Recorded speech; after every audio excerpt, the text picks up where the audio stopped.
Students एक और important theory जो कि स्पेक्टेटर के एक और एस्पेक्ट पे फोकस करती है, जो कि उसका अटेंशन फोकस है या अटेंशन स्पैन है, इसको थ्योरी ऑफ प्लेफुल अटेंशन कहा जाता है। इसके अंदर जो फर्स्ट पॉस्टुलेट है वो ये है कि बिकॉज परफॉर्मिंग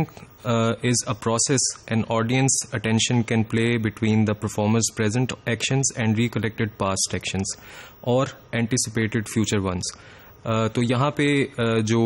ऑथर है उसका कॉन्सेप्ट ये है कि जो प्लेफुल अटेंशन की थ्योरी है बेसिकली, उसमें जो स्पेक्टेटर की अटेंशन है वो एक इम्पॉर्टेंट रोल प्ले करती है, क्योंकि परफॉर्मेंस एक प्रोसेस होता है, उसमें ज़ाहिरी बात है एक सीक्वेंस डेवलप किया जाता है जिसका एक सर्टन पास्ट होता है, प्रेजेंट होता है और फ्यूचर होता है। तो जो स्पेक्टेटर है उसकी अटेंशन स्पेक्यूलेट कर सकती है, फ्यूचर आउटकम्स को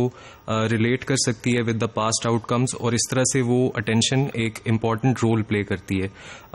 इसकी वजह से जो स्पेक्टेटर है वो एक इंट्रोस्पेक्शन से भी गुजर सकता है, वो अपनी एक थ्योरेटिकल प्रोजेक्शन जिस तरह से वो डेवलप करता है एक इवेंट को देखते हुए, वो उसकी प्रैक्टिस भी करता है। तो अटेंशन का एक इम्पॉर्टेंट रोल होता है और इसकी वजह से जो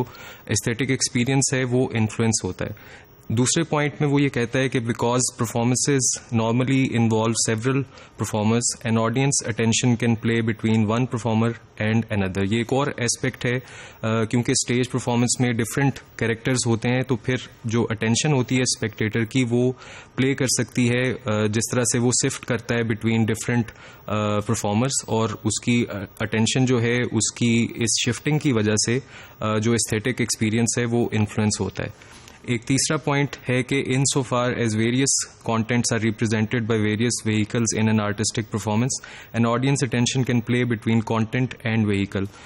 इसमें भी आप ये देखिए कि जो कंटेंट है और जिस तरह से उसको एग्जीक्यूट किया जा रहा है उसके दरमियान जो डिस्टिंक्शन है वो भी स्पेक्टेटर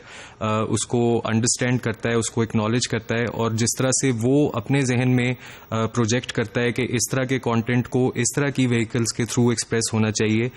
ये कंपोनेंट उसकी अटेंशन का उसके एस्थेटिक एक्सपीरियंस को इन्फ्लुएंस करता है। अगले पॉइंट में वो कहता है कि because a work can receive several performances and audience attention में play between a particular performance as a whole and another performance of the same work. Stage performances में आप देखते हैं कि एक स्टोरी को रिपीट किया जाता है मुख्तलिफ तरह से और बाज़-औक़ात सेम तरह से भी परफॉर्म किया जाता है, तो उसकी वजह से भी एक स्पेक्टेटर के पास ये ऑप्शन होता है कि वो एक प्रीवियस परफॉर्मेंस को को रिलेट कर सके एक एग्जिस्टिंग परफॉर्मेंस के साथ, या बहुत सारी प्रीवियस परफॉर्मेंसेस को को रिलेट कर सके। तो इस एस्पेक्ट की वजह से भी उसका एस्थेटिक एक्सपीरियंस इन्फ्लुएंस होता है कि उसकी मेमोरी में अगर उससे ज़्यादा बेहतर परफॉर्मेंसेज मौजूद हैं तो वो उसकी इवैल्यूएशन अफेक्ट होगी। अगर वो जो एग्जिस्टिंग परफॉर्मेंस है जो वो देख रहा है वो उन सारी परफॉर्मेंसेज से अच्छी है जो उसने पहले देखी हैं, तो उसकी वजह से एक एडिशनल एप्रिसिएशन उसके जहन में आ सकती है। तो अटेंशन का ये रोल भी उसके एस्थेटिक एक्सपीरियंस को इन्फ्लुएंस करता है। अगले पॉइंट में वो कहता है कि because performance is for an audience, the audience attention can play between aspects of the performance and aspects of their own lives। ये वही वाला पॉइंट है जो आपने प्रीवियस थ्योरी में भी देखा कि किस तरह से जो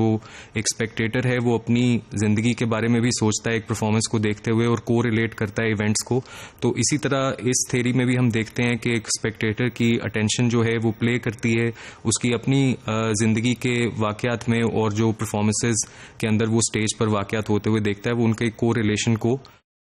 देख सकता है, जिसकी वजह से फिर उसका एस्थेटिक एक्सपीरियंस इन्फ्लुएंस होता है।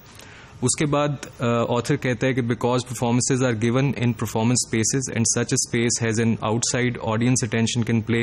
Between what occurs inside the performance space and what has occurred on or may occur outside it. क्योंकि परफॉर्मेंसेज एक क्लोज्ड जगह पे होती हैं जिसका एक इनसाइड और आउटसाइड डिस्टिंग्विश्ड होता है, तो एक स्पेक्टेटर के पास ये भी मार्जिन होता है कि वो जो ज़िंदगी उस स्टेज परफॉर्मेंस के बाहर है उसको रिलेट कर सके उस स्टेज परफॉर्मेंस की अंदर की ज़िंदगी के साथ। तो ये एक इम्पॉर्टेंट एरिया है जहाँ पे उसकी अटेंशन डाइवर्ट भी होती है, वो इसके बारे में सोचता भी है, जिसके नतीजे में उसकी जो एस्थेटिक एक्सपीरियंस है वो इन्फ्लुएंस होता है। तो इस थ्योरी के अंदर जो बेसिक फोकस है वो एक स्पेक्टेटर की अटेंशन है कि वो कितने डिफरेंट एस्पेक्ट्स स्टेज परफॉर्मेंस के होते हैं जहाँ पे उसकी अटेंशन फोकस हो सकती है, और फिर उस अटेंशन के फोकस के रिजल्ट में कितनी तरह से उसका एक्सपीरियंस मॉडिफाई होता है।